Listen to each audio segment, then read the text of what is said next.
This channel does not promote any violent, harmful, or illegal activities. All content provided by this channel is meant for an educational purpose only. Cancer Healer Center, a new beginning. আদালতে হাজিরা দিতে এসে আক্রান্ত BJP বিধায়ক নিখিল রঞ্জন দে ভাঙল তার গাড়ির কাঁচ। তৃণমূলের বিরুদ্ধে হামলার অভিযোগ। দিনহাট আদালতে পৌঁছতেই কোচবিহারের দক্ষিণ বিধায়ককে ঘিরে বিক্ষোভ দেখায় তৃণমূল, সঙ্গে চলে গো ব্যাক স্লোগান।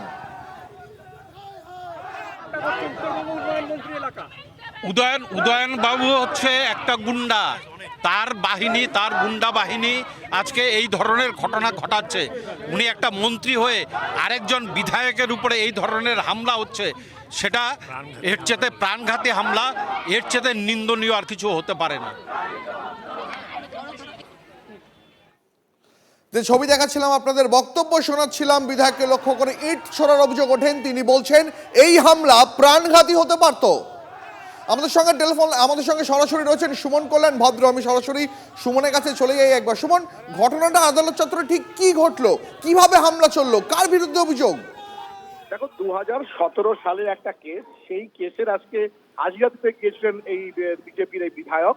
তিনি যখন হাজিরা দিতে যান তখনই কিন্তু তৃণমূলের বেশ কিছু লোক সেখানে জড়ো হয়েছিল এবং সেই সময় তাকে লক্ষ্য করে কিছু গালিগালাজ করা হয়। অভিযোগ যেটা, যে তিনি যখন আদালত চত্বর থেকে বেরিয়ে আসেন ঠিক সেই সময় তাকে লক্ষ্য করে ডিম ছোড়া হয়েছে, তার গাড়ির হাওয়াগুলো, প্রত্যেকটা চাকার হাওয়া ছেড়ে দেওয়া হয়েছে এবং সর্বোপরি তার গাড়ির ভাঙচুর করা হয়েছে। সব মিলিয়ে এই পরিস্থিতি যখন চলছে, পুলিশ কার্যত নীরব দর্শকের ভূমিকায় ছিল, এমনটাই জানিয়েছেন নিখিল রঞ্জন দেবাবু।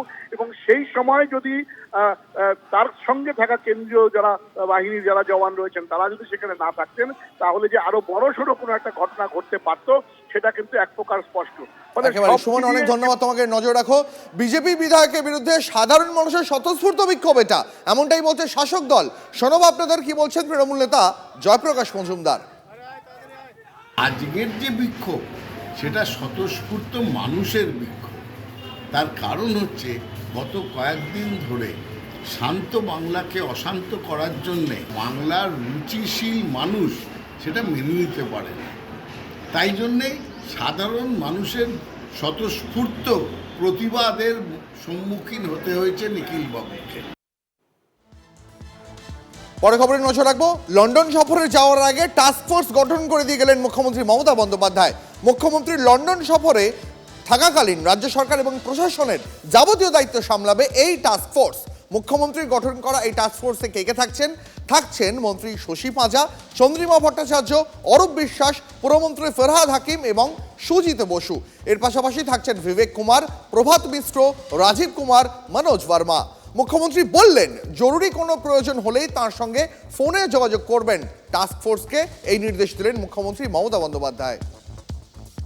কয়েকজন অফিসারকে আমি স্পেসিফিক একটা টাস্ক ফোর্স তৈরি করে দিয়ে যাচ্ছি, তারা আমাদের সাথে কন্টিনিউয়াস যোগাযোগ রাখবে যদি কোনো প্রয়োজন হয়। আশা করি প্রয়োজন হবে না, তা সত্ত্বেও অফিসারদের মধ্যে আছে বিবেক কুমার, প্রভাত মিশ্র, নন্দিনী চক্রবর্তী। পুলিশদের মধ্যে আছে রাজীব কুমার এবং মনোজ ভার্মা। মন্ত্রীদের পক্ষ থেকেও আমি মনে করি 4-5 জন আমাদের অ্যাবসেন্সে তারা নবান্নে বসবে এবং এই অফিসারদের সাথে যোগাযোগ রেখে কাজ করবেন এবং যদি কোনো প্রবলেম হয় তারা আমাদের সাথে কোঅর্ডিনেশন করবেন, নিজেরা সিদ্ধান্ত না নিয়ে। তার মধ্যে চন্দ্রিমা ভট্টাচার্য, শশী পাঁজা, সুজিত বোস, অরূপ বিশ্বাস এবং ফিরহাদ হাকিম, এই 5 জনের ওপরেও একটা টাস্কফোর্স জিওএম তৈরি করে দিয়ে গেলাম, যারা আমাদের সাথে যোগাযোগ রেখে, অফিসারদের সাথে যোগাযোগ রেখে নবান্নে কন্টিনিউয়াস বসে কাজকর্ম করবে। বাংলার সম্মান বাড়ানোর দায়িত্ব আমাদের সবার। আমার বিদেশ সফর নিয়ে কুৎসা করছেন অনেকে, তাদের বলছি আমাকে নিয়ে কুৎসা করলেও বাংলা মায়ের অসম্মান করবেন না। এরা সবাই সমাজের গণশত্রু। আক্রমণে মুখ্যমন্ত্রী Mamata Bandyopadhyay.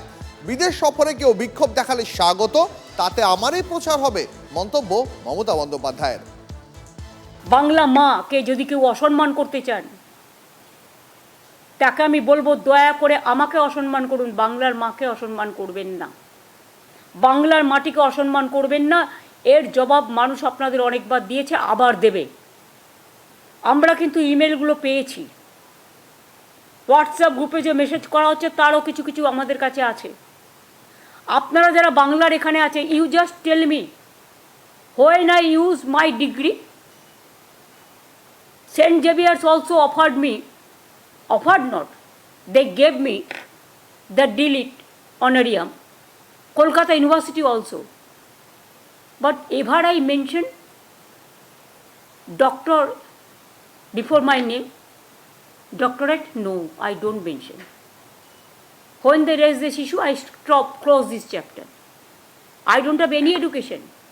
I may be a beggar. I may be a commoner. I am from Bengali medium school. So we are very commoner. So don't think that you can humiliate the commoner.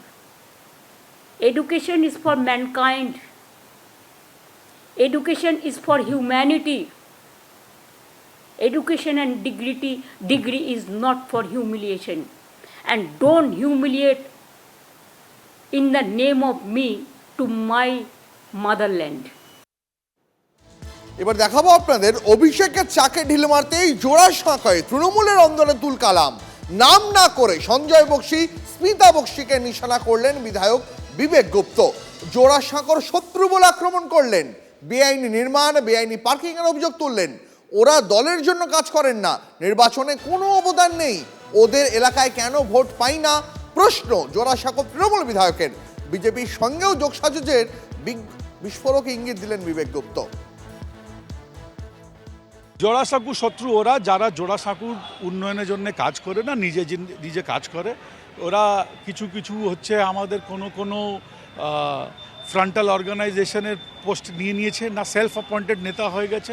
ওরা যারা ইললিগাল পার্কিং করে, যারা encroachment করে, যারা টাকা তুলে, যারা পার্টির জন্য কাজ করে না, যার জন্য আমরা সব ইলেকশনে ওনাদের কোনো কন্ট্রিবিউশন নেই, ওনার লোক দাঁড়ায় না, ওরা শুধু হইচই করার সময় থাকে। যখন ইলেকশন থাকে কোথায় ছিল ওরা? যখন ইলেকশন হচ্ছিল ওনার আমি নাম নেব না, ওনার এলাকাতে কেন মাইনাস যায়? যদি ওরা দলের জন্য কাজ করেছে, যদি ওনার দলে কন্ট্রিবিউশন আছে, তাহলে ইলেকশনের সময় ওনার এলাকা দিকে মাইনাসটা কেন? সমস্যা অন্য লোক তো আছে। তো আমার পার্টিতে আমি তো বললাম অনেক লোক ঢুকে গেছে, যারা অনুদান আমি জানি না বক্সি দলের সঙ্গে সম্পর্ক আছে কি না। যারা এমএলএ না, ওরা কেন আমাদের শত্রু দলের সঙ্গে এসব মিশি করছে সেটা আমি জানি না। তাহলে কি বক্সিরা এই মুহূর্তে বিজেপির সঙ্গে আমি জানি না। তাপস দা কালকে ওনার নামটা নিয়ে এতগুলো কথা করেছে, এটা শোনার পরে আমার দেখুন, আমার একটা স্বাভাবিক বলছি, আমার মাথায় একটা সংশয় হয়ে গেছে কি ভাই, তাপস দা একটা বিজেপি নেতা, সঞ্জয় দার জন্য এত কথা করছে, এটা আগে কি বুঝবো এটাকে?